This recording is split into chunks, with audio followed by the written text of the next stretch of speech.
The year is 1991. 7 of the top 13 best-selling video games of all time were made by Nintendo. When it came to home video games, Nintendo was untouchable. Having a Nintendo was synonymous with having a video game console at all. This boy is doing more than just playing a video game. He has entered another world, a world of danger, intrigue, and magic. This is the world of the Super Mario Brothers. Put it on the screen, and where there was one kid, you'll soon find 2, or 3, or more. Parents didn't say, "Are you going to go play video games?" They said, "Are you going to go play your Nintendo?" Even if that console wasn't even a Nintendo. It's already tough to compete with Nintendo. You'd have to be an absolute madman to actually market against them. I mean, nobody would be that stupid, right? 16-bit arcade graphics. You can't do this on Nintendo. Genesis does. 16-bit sports action. You can't do this on Nintendo. Genesis Does. Genesis Does. Genesis Does. Genesis Does. Genesis does. Get Joe Montana free, Pat Riley free, Buster Douglas free, Super Monaco GP free, or Columns free. Genesis does. What Nintendo? Oh boy. Video game sales have increased a lot in the last year because they're getting more like the arcade games. Exactly. A lot of them, mostly ColecoVision's games in the new Atari 5200, are almost carbon copies of the video games in the arcade. Video games became very popular in the 70s. Back in '72, newly formed Atari had just created Pong, a pretty simple game, but with no real competition, it went pretty hard. Over the next couple of years, video games developed pretty fast. Suddenly, we had enemy AI for single-player play. We had more pixels for assets, and way more. Atari was the biggest name in the game. The Atari 2600 was the best-selling console in the market by a wide margin, and they solidified their lead in 1980 by bringing Space Invaders to their console. They quadrupled their sales. Though ColecoVision tried to steal some of the market, and they were the biggest threat to Atari, making this largely the first major console war. The demand for video games was increasing rapidly. Households demanded more. Companies like Atari wanted to give more. The problem was, the rate of demand wasn't high enough to justify the rate of supply in manufacturing. The American video game market was reaching a tipping point. Video games were easy to make. Companies were asking for more from developers as sales increased. But there just weren't a whole lot of original ideas. Or, any good ideas. A lot of these early games just really suck. Just look at E.T. for the Atari 2600. I looked at it once on my channel. Feel free to go check it out. It was just a short. But if you're anyone who knows anyone about video games, this one is notorious for being bad. We had a surplus of games, which, along with rising competition from PC games, led us into the video game crash of 1983. During this time, Atari had so many excess games that hadn't been sold that they had to fill up a landfill to get rid of them. Some of these dug-up cartridges were selected for curation, and some of them were auctioned off to raise money to build a museum. This event is known as the Atari Video Game Burial. There's a documentary on this called Atari Game Over if you're interested. You can pretty easily find it for free on YouTube or through a couple other streaming services. Anyway, things looked grim for the American video game market, but that doesn't mean things look grim in the Japanese market. Here comes Nintendo. Nintendo didn't actually start their career with video games. In fact, they didn't start in electronics at all. The company first opened its doors in 1889 as a Hanafuda card manufacturing company. Hanafuda is a set of cards not too dissimilar to a regular deck of cards in the US. By 1930, Nintendo was the largest playing card business in Japan, even making American decks. The war took its toll on Nintendo though, but eventually they found their footing again, even selling Disney playing cards. Nintendo x Disney collab is wild. These cards are decently rare, but not as expensive as you might think. These cards allowed for Nintendo to enter the kids market, and oh boy did they stay there. Japanese adults weren't in the mood to play cards anymore, and this was a bad thing for Nintendo. They were all out drinking and bowling these days. Nintendo's stock price hit an all-time low of 60 yen. Just when things looked bleak, Nintendo hired Gunpei Yokoi to maintain the assembly lines for playing cards, and they also increased investment in research and development. They had to find something else. Luckily, my man Gunpei Yokoi had been caught slacking on the job. He made a toy for his own amusement while at work. I fear most jobs these days would look at that and, at best, sit you down for a good old talking to about how you're wasting company dollars. However, the president of Nintendo at the time, Hiroshi Yamauchi, was impressed. He asked Mr. Yokoi to help Nintendo mass-produce this toy for the Christmas season. It was an extending arm toy called the Ultra Hand. It was a massive success. They experimented with other toys too, and even board games. They finally found some kind of footing as the company was actually doing well for the first time in a while. In the 1970s, Nintendo saw an opportunity to branch off and also make video games, after the success of Atari in the United States. Nintendo continued its investment into research and development and had teams of people working in different sections, like hardware and software. Nintendo went on to release the Game & Watch,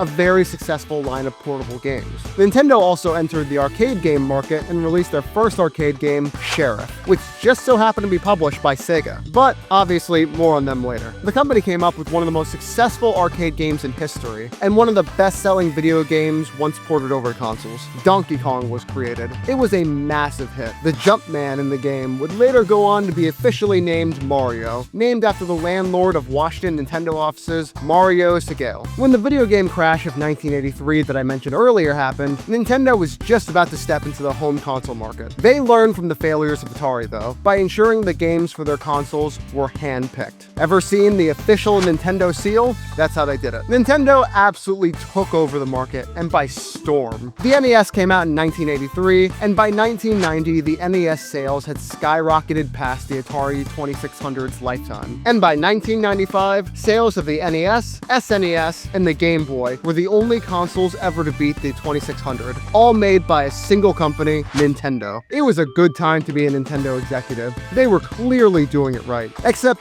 there was a company about to become a thorn in their side, and we'll need to talk about them now. Man, this video is gonna be a long one. Sega started right around World War II. The company was first known as Standard Games, then California Games, then on to Service Games. Their whole idea was to set up coin-operated slot machines for soldiers to use. As they saw a growing amount of soldiers, they knew these soldiers would also want some leisure time. That is, until the US outlawed coin-operated slot machines in US territories. Of course. I mean, casinos can still exist, but fuck service games, right? So to get around that, they started putting their machines on US bases in Japan. This gets around the rule, and still gets to their target audience. The name Sega comes as a shortened version of service games. The name Nintendo has an unknown origin, as much as fans like to speculate on it. Eventually, Sega merged with Rosen Enterprises and stopped doing the whole slot machine mumbo-jumbo. They started making coin-operated games instead, which, hitherto the merge, is what Rosen Enterprises was doing. Sega got really big into arcade games. A notable game was Periscope, one of their first games. Another was Pongtron, their first video-based game. I mentioned earlier arcade games becoming really popular in the 70s,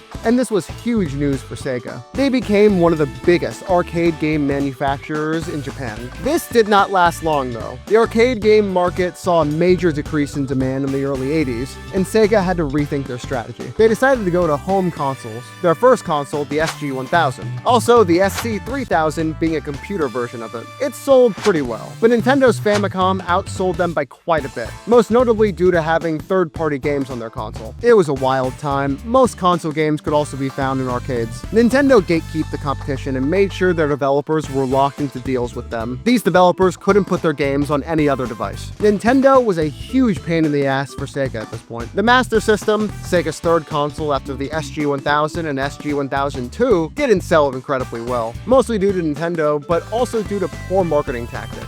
It should also be noted that the Master System is incredibly popular in Brazil, and despite the system being from the 80s, it was still a household staple into the 2000s, which is fucking nuts. Sega also had a resurgence of arcade games in the mid to late 80s, but that doesn't progress our story here. In 1988, Sega released the big one, the one to write home about, the Sega Genesis, also known as the Sega Mega Drive in Japan. The console did very well in Japan, but it was always behind SNES and the PC Engine. But everything changed when Sega brought the Genesis to the United States. Sega knew their biggest competition was Nintendo, and with Nintendo gatekeeping so many third-party games, if Sega wanted anything other than a third-place consolation prize, they had to do something. They decided on a two-part plan to fight Nintendo. The first part was a head-on marketing campaign, directly challenging Nintendo, showing what Sega consoles can do better than Nintendo, despite their first-party and third-party games. You may be familiar with the good old Genesis does what Nintendo don't. I mean, you really should be. I used it very early on in this video. And 2, Sega wanted to emphasize instantly recognizable faces with celebrities and athletes. Most notably, their Michael Jackson game. All of this helped to cement Sega as an up-and-coming rival to Nintendo. But Nintendo still had one thing that Sega could only dream of: Mario. This Red Plumber became the best-selling video game ever at that time. Just a year after it released, it had outsold Pac-Man. Fucking Pac-Man. It was very clear Sega needed something to compete. So with an already aggressive marketing campaign dedicated to fighting Nintendo, Sega took some time to try and figure out the next big thing. It is the video game craze, the Nintendo craze, but as our consumer editor Paula Lyons shows us this year, Nintendo may be up against some serious competition. Sega had a lot of submitted designs for a character they had wanted to compete with Mario. An armadillo, a Theodore Roosevelt lookalike, and a dog. Naoto Oshima, one of the men whose names get thrown around the most for creating Sonic the Hedgehog, took these designs to Central Park in New York City to ask passerbys which design was the best. I wish I had been one of the people who got asked about Sonic before he was Sonic. And I bet none of those people even have a clue now. People selected the Hedgehog character over the others, with the Theodore Roosevelt character coming in second. Sega ran with the idea for a character. Here's some crazy stuff. They designed Sonic's blue after Sega's logo. His red shoes were designed to match Michael Jackson's album cover of Bad and Santa Claus. They wanted Sonic to be easy to draw, and to have a rebellious yet carefree attitude to cater to the American audiences. So they modeled his personality after the governor of Arkansas at the time and Bill Clinton's get it done attitude. Who would have thought how much influence Bill fucking Clinton had over the creation of Sonic the Hedgehog? Anyway, other Sega superstar Yuji Naka, largely the main guy credited with the creation of Sonic, had developed a way for a character to move smoothly on a curve, and potentially be able to smoothly run upside down. Along with that, the only real advantage the Genesis had versus the SNES was being faster. It could show faster movements on a screen. They certainly wanted their main guy to make use of both of these advantages. They saw a Hedgehog's ability to roll as a way to make that work with the mascot they're going with. Really sounds like everything's coming together here at Sega. Sonic first appeared in a game in Sega's 1990 arcade game Rad Mobile. Sonic appears as a mirror ornament. He then appears one more time before his own game, unofficially, in the game Adventures of Quick and Silva. Who the hell is this guy? Mario also sort of appears as an enemy in this game too. Unofficially, of course. Sega released Sonic the Hedgehog in June of 1991. Sonic was a fucking smash hit. Topping off with Sega offering Sonic for free with the Genesis, the larger list of games by the time the SNES came out, a cheaper console, and the games themselves being cheaper, and you get yourself a console that can fucking compete. While there were technically some console wars prior to these two, the Genesis and the SNES defined what console wars could be. Of course, the main selling point at this point was Sonic, but man, the marketing wars were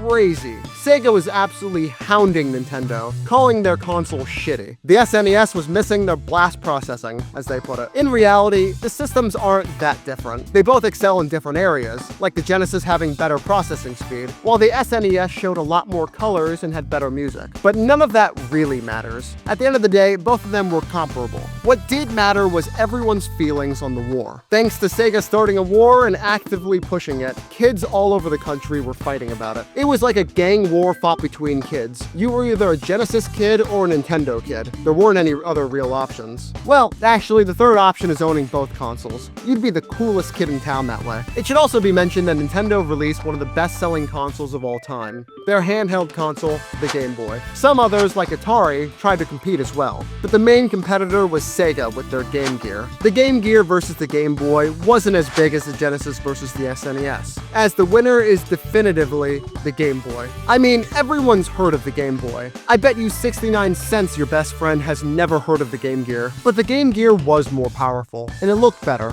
being backlit. Game Boy games look like dog shit, but here's the selling points of the Game Boy. It has Mario, costs less money, and it's more portable. I don't want this brick on the go, I want Mario. Anyway, back to the meat and potatoes. The Genesis was known for being a sports box along with Sonic. The SNES was well known for having Mario 3 and Donkey Kong Country. Mostly anyway. But Sega had its edgier, older target audience as opposed to Nintendo's more child-friendly audience. Plus, the Sega scream at the end of their commercials was really catching on.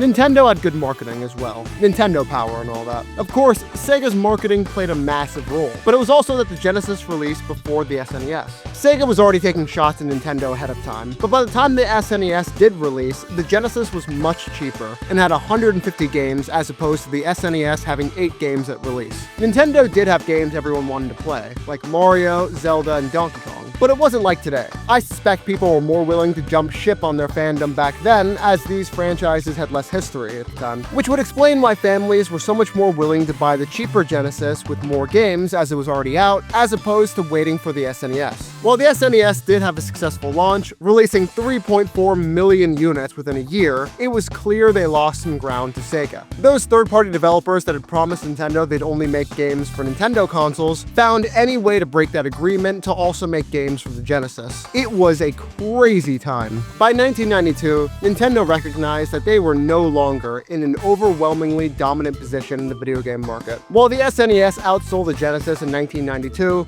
the Genesis had a larger install base at this point. Plus, Sonic 2 was right around the corner. And with how insanely popular Sonic 1 was, it really was just a matter of time before the second one was released. The craziest thing was how popular Mortal Kombat was. It was bloody, with fatalities going left and right. People loved it. So both consoles knew they needed to have it. But with the SNES being a family-friendly console, they licensed a censored version with no blood. So did the Genesis. But they also had a cheat code to restore it to the original arcade version. So naturally, the Genesis version was around 4 times more popular. Just goes to show, consumers don't want big corporation control. We want freedom. Anyway, Mortal Kombat led people to be scared of video games. Scared their children were going to become murderers or something. Hey man, I was playing TF2 in 4th grade, and I've never even been in a fight. I can understand their concerns though. Fatalities are particularly brutal. The court established that video game companies need to come together to figure out some kind of way to regulate video games, or else the government would do it for them. This is why we have those ESRB ratings. It all came from Sega against Nintendo, plus Mortal Kombat somewhere in there. Back to the matter at hand, nobody could touch Mario. By the end of 1992, the first Super Mario Bros. Was the best-selling game of all time. It was more than the second and third best-selling games of all time put together. It was massive, and Sonic was in a measly 12th place at this point. Sega did a fantastic job of attacking Nintendo, but the loyalty into Mario was a bit too much to crack. For a while, Sega continued to push the Genesis, releasing add-ons like the CD or the 32X. Eventually, though, Sega began working on its next console, the Saturn, and that's effectively the downfall of Sega. $2.99.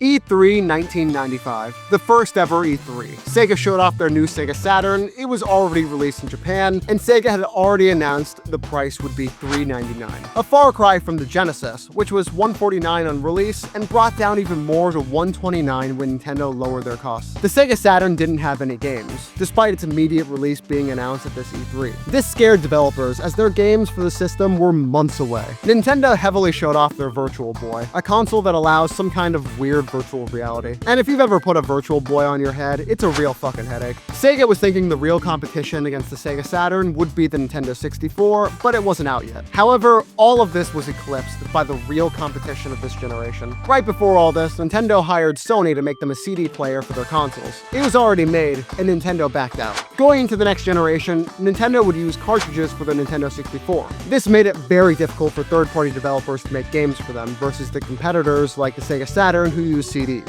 Still, Sony was a bit butthurt about Nintendo backing out after they just put money into it. So, they saw an opportunity. They took their CD drives and made their own console, the Sony PlayStation. It was insane how much better the PlayStation did than its competition this generation. Not only was it out before the Nintendo 64, but it also used CDs, which made it much easier for developers. Their console was also easier to make games for than the Saturn with developer controls. But nothing was quite as good as this scene, after Sega had already announced their console would be $399. $2.99. Come on, man. Sega was already doing this with the Genesis, and now they're just letting it happen to them. They wrote the book on dropping the price lower than your competition. Plus, let's not forget about PlayStation's controllers. Actual thumbsticks. It's like they knew 3D games would be better with them and offered them. Sega knew the world was moving into 3D games and still offered only a D-pad on their controllers. Besides the specially made controller for Knights, but almost no one had those. And I don't know what the hell Nintendo was smoking with their controller. There are people who have argued the Nintendo 64's controller is secretly genius. And look, I'm not going to say it has zero upsides to be shaped like this, but are the upsides really worth the cost of looking like a fucking trident? In the first 2 days of the PlayStation having been released, it outsold the Saturn's first 5 months. Sega was eating shit right now. Remember how Nintendo used cartridges and this made it harder for developers to make games for them? Well, that's exactly the reason Squaresoft left Nintendo and started making Final Fantasy for Sony. Man, everyone fumbled here. Except for Sony. They did a damn good job. Of all the reasons why Sega lost this generation, I don't think any are quite as big as not having a new Sonic game for the Saturn. Look at their marketing for the Genesis. Look at the games for the Genesis. What the hell happened? The Saturn had 3 Sonic games. Sonic R, a fun, albeit simple racing game that can be beaten in under an hour if you know what you're doing. But that soundtrack is A+.